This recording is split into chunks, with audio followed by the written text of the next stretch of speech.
Oi, perbezaan PHEV Premium dengan Prime. So kat sini kita ada Premium dalam unit showroom dan Prime dalam unit showroom juga. Kat Prime dengan Premium, perbezaan antara kalau kat bahagian luar ni, dia tak ada DRI light. And then depan ni, dia tak ada 360 camera. Okay, kat bahagian depan Premium, dia ada DRI light. Nampak ni running light ni. And then dia ada 360 camera. Rim dia lagi lain. Ini bukan plastik Kenapa barang main plastik? Ini rim betul. Sakit tangan. Ni pun rim betul. Rim design yang berbeza untuk bahagian luar. Untuk variant Prime, dia tak datang dengan power boot. So korang kena buka manual lah. Dia pakai hydraulic punya boot.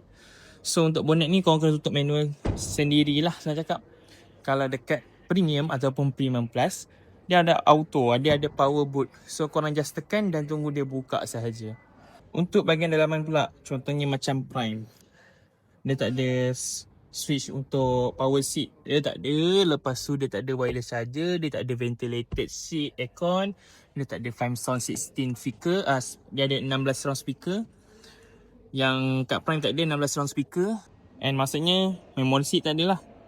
Jadinya Prime ni sebenarnya untuk cukup-cukup makan. Kalau korang target nak jimat minyak, ini pilihan yang terbaik lah. Untuk starting price dia anggaran dalam 110 Diska.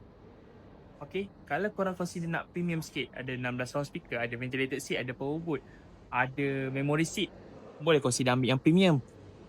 So tepuk poket, tanya bajet dan tanya juga selera.